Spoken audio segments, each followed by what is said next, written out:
la parole à Geneviève Garrigos. Monsieur le maire, mes chers collègues, Toumash Saeli, qui a été arrêté pour la 3e fois, a été condamné à mort le 24 avril. Condamné à mort tout simplement parce qu'il avait dénoncé les tortures qu'il avait subies pendant sa détention précédente. Alors, la question de la peine de mort est un sujet absolument épouvantable en Iran, puisque derrière la Chine, dont nous ne connaissons pas les chiffres exacts justement d'exécution, l'Iran est en 2e position.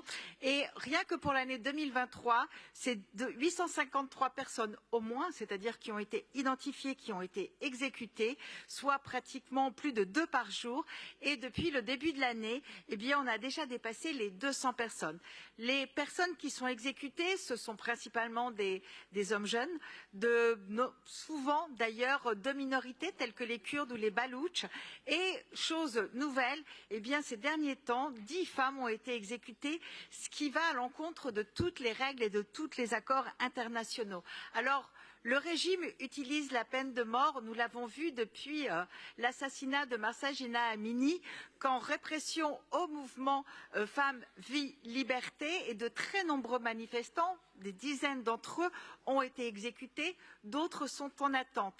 Et c'est sans surprise que nous demandons bien évidemment leur libération immédiate, l'arrêt de la peine de mort, en tout cas au moins un moratoire, et bien sûr la libération de tous les prisonniers politiques en Iran. Peut-être que je parle d'un sujet important, je crois, mais bon, voilà.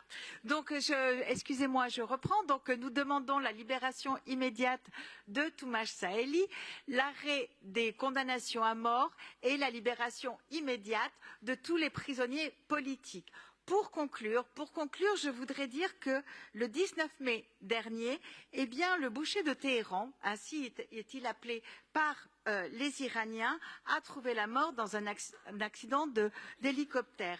Alors, si j'en parle, c'est tout simplement parce que une des raisons qui font qu'aujourd'hui, à travers le monde, les Iraniens célèbrent sa mort, je dis bien célèbrent, c'est parce qu'ils lui doivent notamment le durcissement de la répression depuis des dizaines d'années. C'est lui qui est justement à l'origine de toute l'architecture de ce système de répression, de détournement de la justice et de l'utilisation de la peine de mort pour faire taire les opposants. Donc je vous appelle à voter ce vœu et à continuer à faire comme nous l'avons fait depuis le début, le mouvement Femmes, Vie, Liberté. Jinjian Azadi. Merci beaucoup. Merci.